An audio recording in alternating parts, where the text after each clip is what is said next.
강력한 북극 한기가 내려오면서 내일부터는 다시 한반도가 꽁꽁 얼어붙겠습니다.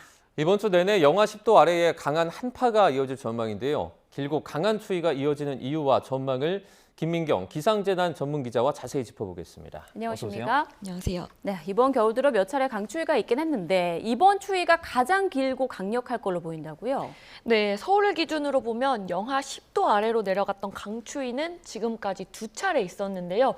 지난해 12월 26일 하루, 그리고 올해 1월 1일부터 2일까지 이틀간이었습니다. 그리고 이번 주 예고된 한파는 내일부터 장장 일주일가량 영하 10도 안팎의 강추위가 이어질 걸로 보여서요. 이 강도뿐만 아니라 기간 면에서도 이번 겨울 한파 가장 혹독한 한파가 될 가능성이 큽니다. 아침에는 크게 춥지는 않았는데 본격적인 한파는 이제부터라고요. 네, 오늘 아침 서울 기온은 영하 2.2도로 이 평년 이맘때 기온인 영하 5.3도보다 3도나 높았습니다. 하지만 낮부터는 북쪽에서 찬 공기가 본격적으로 내려오는데요. 이 북극에서 시작된 찬 공기가 남쪽으로 내려오면서 우리가 흔히 교과서에서 보던 시베리아 고기압, 그러니까 찬 대륙 고기압이 세력을 넓혀 확장해 이 본격적인 한파가 시작되겠습니다. 네, 앞서 전해주신 것처럼 그동안은 추위가 하루 이틀로 짧게 끝났는데 이번에는 일주일간이나 길게 이어지는 그 이유는 뭔가요? 네, 우선 대기 중의 공기는 일직선으로 흐르는 게 아니라 이 파도처럼 위아래로 출렁이면서 이동하는데요. 그래서 상층에서 찬 공기가 한번 내려오면 그 뒤를 따라 상대적으로 따뜻한 공기가 들어오는 흐름이 반복돼서 그동안은 추위가 하루 이틀 정도 이어지다 풀렸습니다. 하지만 이번에는 상층의 대기 흐름이 막히는 이른바 블로킹 현상이 나타나면서 찬 공기가 빠져나가지 못하고 이 톱니바퀴처럼 계속해서 내려오기 때문인데요. 이 화면 보실까요? 네, 대기 상층 5km 부근의 일기도입니다. 내일부터 다음 주 일요일까지의 흐름을 보여주고 있는데요. 이 빨간색 선은 공기의 흐름이 막히는 걸 표시하는데 이 찬 공기가 서쪽에서 동쪽으로 원활하게 이동하지 못하고 머물면서 이 톱니바퀴 돌듯이 이렇게 찬 공기가 계속해서 우리나라로 내려오게 되는 겁니다. 네. 지금 한파 경보나 주의보도 내려져 있는데 그 특보 상황도 좀 설명을 해주시죠. 네, 오늘 밤 9시 발효로 전국 대부분 지역에 한파특보가 내려졌습니다. 경기 북동부와 강원 중북부에는 한파 경보가, 서울을 비롯한 수도권과 충청, 전북, 전남 일부 지역에는 한파주의보가 발령됐습니다.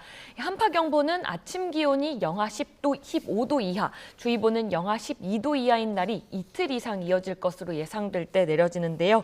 그만큼 추위의 강도가 강하다는 뜻으로 특보가 발령된 지역에서는 동파와 저체온증 등 한파 피해에 특히 주의해야 합니다. 네. 자, 그럼 내일 아침 기온이 얼마나 떨어질까요?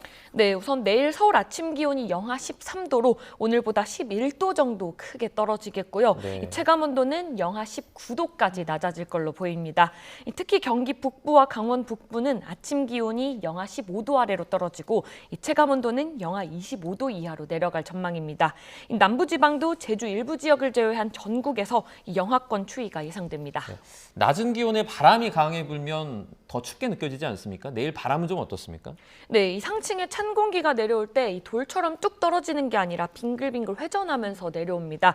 이 과정에서 지상에서는 바람이 더 강해지게 되는데요. 이번에는 지상에서도 서쪽에는 고기압이, 동쪽에는 저기압이 위치하면서 기압 차이가 커져서 바람을 한층 더 키우게 됩니다. 이 때문에 해안가를 중심으로는 초속 20m 안팎의 강한 바람이 불면서 강풍특보가 내려질 가능성이 크고요.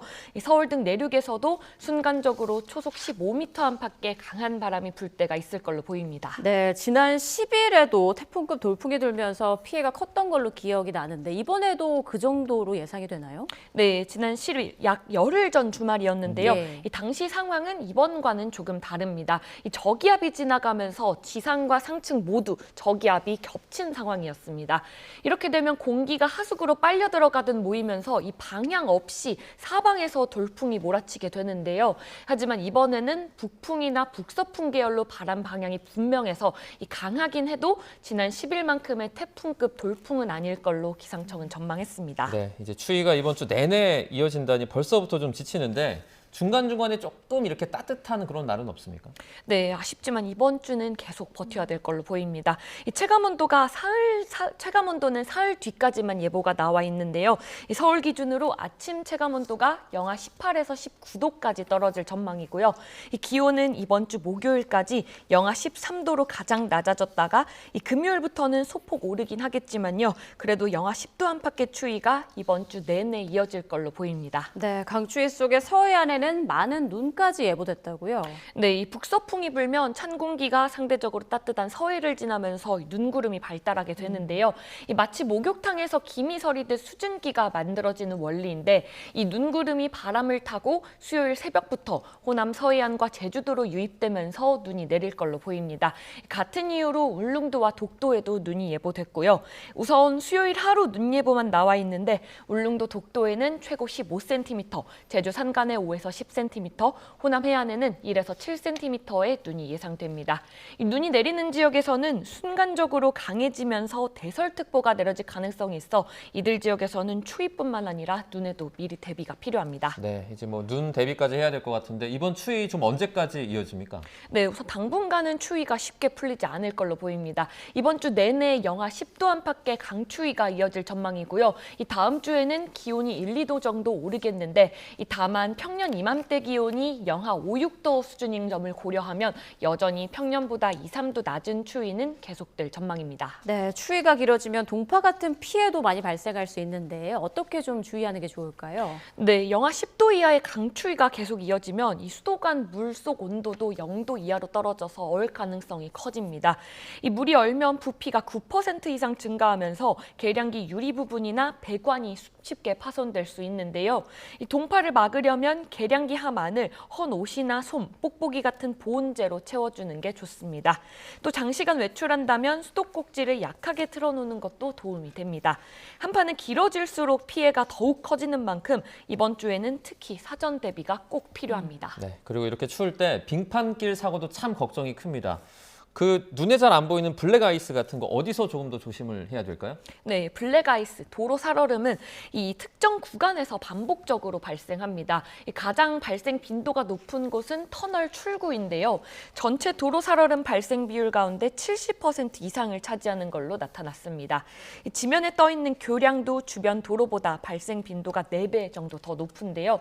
이런 구간을 지날 때는 평소보다 속도를 절반 이상 줄이고 이 차간 거리는 2배 이상 유지하면서 급격한 핸들 조작은 피해야 합니다. 네, 자, 이번 겨울 최강 추위 모두 피해 없도록 대비 잘해야겠습니다. 지금까지 김민경 기상재난 전문기자와 함께했습니다. 고맙습니다. 고맙습니다.